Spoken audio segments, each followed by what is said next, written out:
So, what exactly is tax loss harvesting and how can it benefit you? In simple terms, tax loss harvesting is a strategy used to offset gains by selling investments that have lost value. When you sell an investment at a loss, you can use that loss to reduce your taxable income and offset capital gains, which ultimately lowers the amount of taxes that you owe in that year. For example, let's say you sold some stock that gained value and earned a profit. You can sell other investments that are sitting at a loss to offset those gains and avoid paying capital gains taxes on the position that you sold. This essentially reduces the overall taxes that you pay, and essentially what you're doing is harvesting those losses. It's a way to keep more of your money working for you and reduce your overall tax bill. But here's the kicker. Let's say you have more losses than gains in a year. You can use those losses to offset up to $3,000 in income, like wages or interest, in the current year. Moreover, any remaining losses can be carried forward to offset gains in the future years. Tax loss harvesting can be a great way to minimize your tax liability, especially years where the market's down or your investments haven't performed quite as well. Let's break down some of the complexities with this strategy. Now, this strategy works within taxable brokerage accounts. This strategy does not apply to 401k plans, Roth IRAs, traditional IRAs. So that is one thing to be aware of.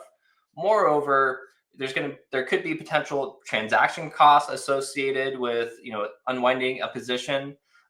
We also have to be aware of something that's called the wash sale rule. If you sell a security at a loss and buy the same or a substantially identical security within 30 days, the IRS will disallow the loss for tax purposes. This is called the wash sale rule. And it means you need to be strategic about how and when you repurchase those investments. Tax loss harvesting is very beneficial for offsetting short-term capital gains. Short-term capital gains are gains within your account that you've held for less than a year, and these gains are taxed at your marginal tax rate. Long-term capital gains are taxed at a lower rate. So if you're mainly holding investments for the long term, it may not be as beneficial as you may be imagining. So it's always important to crunch the numbers.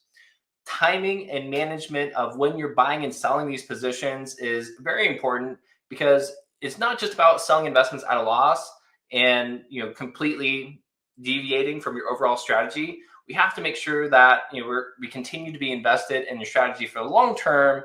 And so doing this and balancing both aspects of this does take some finesse and thought. So who should think about utilizing tax loss harvesting? Investors with capital gains in a taxable brokerage account. If you sold investments at a profit that have realized the gain and you have losses in the portfolio that can help offset some of those gains, it'll really help reduce some of your overall tax liability in that given year.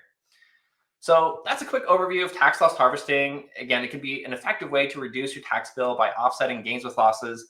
It can work particularly well for active investors, those in higher income tax brackets, or anyone really with a taxable brokerage account. It is important to remember that it does require some strategy and attention to detail to make sure you're complying with the rules like the wash sale rule and not disrupting your overall investment goals. Thanks for tuning in. If this video helped you understand tax loss harvesting a little bit better, be sure to like, subscribe, and share it with anyone who might benefit. And drop a comment below if you've got questions or want to dive deeper into how tax loss harvesting could work for you. We'll see you next time.